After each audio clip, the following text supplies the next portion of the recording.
sa isang malayong lugar ng Pilipinas, sa gitna ng makapal na gubat na tinatawag na kagubatan ng Kamandag, naninirahan ang isang masamang tikbalang. Hindi tulad ng iba pang mga tikbalang na madalas lamang nagbibiro sa mga naliligaw na tao o naghaharang ng daan, ang tikbalang na ito ay kilala sa kanyang kasamaan, ang kanyang pangalan ay Tikbalang ng Dilim, at siya ay hindi lamang nagpapagalit sa mga tao, siya ay gumagawa ng mga bagay na nakakatakot at nakasisira ng buhay. Noong unang panahon, ang kagubatan ng Kamandag ay kilala bilang isang ligtas na lugar para sa mga magsasaka at mangangaso. Ngunit isang araw, biglang nagbago ang kapalaran ng mga tao sa paligid ng gubat. Simula noon, may mga nagsimulang mawala sa gitna ng gabi, mga mangingisda na hindi na umuwi, mga batang nawawala habang naglalaro sa tabing ilog, at kahit mga matatanda na walang alam kung saan sila napunta. Nang maglaon, natuklasan ng mga tao na ang lahat ng mga pagkawala ay may koneksyon sa isang lugar, ang pinakamalalim na bahagi ng kagubatan ng Kamandag, kung saan naroon ang isang maliit na burol na sinasabing tirahan ng isang masamang tikbalang. Ang tikbalang na ito ay may mata na parang apoy, mahaba at manipis na katawan, at mga paa na tila bato, hindi tulad ng karaniwang tikbalang na may katawang kalahating kabayo at kalahating tao.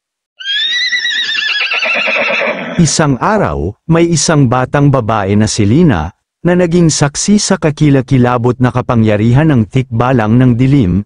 Si Lina ay isang mapusok na bata na mahilig maglaro sa labas ng kanilang maliit na nayon. Isang hapon, habang siya ay naglalakbay sa gubat upang humanap ng bulaklak para sa kanyang ina, bigla siyang inabutan ng dilim. Sa kabila ng mga babala ng kanyang mga magulang na huwag pumasok sa gubat ng mag-isa, ipinagpatuloy pa rin niya ang kanyang paglalakbay.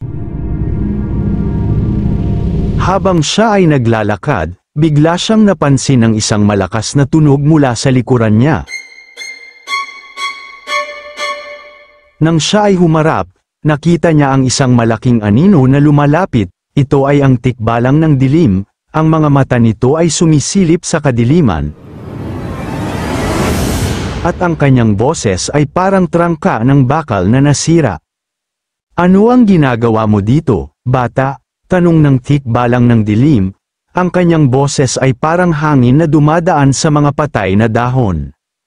Natatakot si Lina, ngunit hindi siya sumuko. "Naghahanap lang po ako ng bulaklak para sa aking ina," sabi niya. Ang kanyang boses ay mahinahon kahit na kinakabahan siya. Ngunit ang tikbalang ng dilim ay hindi interesado sa mga sagot ni Lina. Sa halip, hinawakan niya ang kamay ng batang babae at dinala siya sa isang lihim na daan na tumutungo sa pinakamalalim na bahagi ng gubat. Sa loob ng ilang sandali, napagtanto ni Lina na hindi siya tinatakbo papunta sa isang payak na lugar. Sa halip, dinala siya ng tikbalang ng dilim sa isang nakatagong kaharian na tinatawag na Himlayanan ng Kalungkutan. Ang lugar na ito ay puno ng mga puno na walang dahon, mga bato na tila mga bantayog ng mga kaluluwa, at isang malaking palasyo na yari sa itim na kristal. Sa loob ng palasyo, nakita ni Lina ang mga taong nawawala sa kanilang nayon. Sila ay nakaupo sa mga sulok, tila ba walang lakas o pag-asa. Sinabi sa kanya ng tikbalang ng dilim na ang mga ito ay kanyang alipin, na nagtatrabaho para sa kanya upang pagandahin ang kanyang kaharian. Ang bawat isa sa kanila ay hinuhuli niya sa gubat at dinadala sa kanya bilang kapalit ng kanilang kalayaan. "Huwag kang matakot, bata," wika ng tikbalang ng dilim. "Ikaw ay magiging isa sa aking mga lingkod, magiging maligaya ka dito." Ngunit si Lina ay hindi sumuko. Sa halip na tanggapin ang kanyang kapalaran, sinimulan niyang mag-isip ng isang plano para makalaya. Matapos ang ilang araw, natuklasan ni Lina na ang tikbalang ng dilim ay may isang mahina sa kanya. Ang kanyang sarili niyang kaluluwa ay hindi ganap na masama. Napagtanto niya na ang tikbalang ng dilim ay dating isang ordinaryong tikbalang na nagkaroon ng sobrang galit at sakit dahil sa mga pang-aabuso ng mga tao sa gubat. Dahil dito, napuno siya ng paghihiganti at naging masama. Sa pamamagitan ng pakikipag-usap kay Tikbalang ng Dilim, natuto ni Lina na maunawaan ang kanyang mga damdamin. Sinabi niya sa Tikbalang na hindi lahat ng tao ay masama, at na maaaring baguhin pa rin ang kanyang kapalaran kung siya ay magbibigay ng pagkakataon sa mga tao na ipakita ang kanilang kabutihan. Sa simula, hindi pumayag ang Tikbalang ng Dilim, ngunit sa paglipas ng mga araw, unti-unti niyang naramdaman ang katotohanan sa mga salita ni Lina. Sa huli, binigyan niya si Lina at ang iba pang mga bihag ng kalayaan, at hinayaan silang umuwi sa kanilang mga tahanan.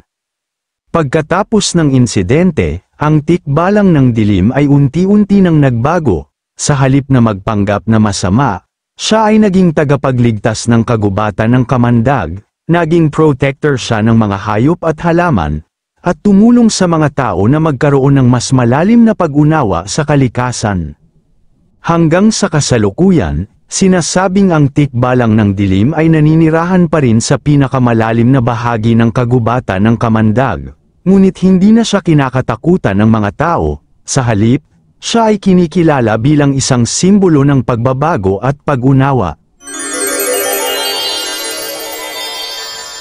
Ang aral, kahit gaano pa kasama ang isang tao o nilalang, mayroon pa ring pagkakataon para sa pagbabago, kailangan lamang ng pag-unawa at pagmamahal upang mailabas ang kabutihan na nakatago sa loob nila.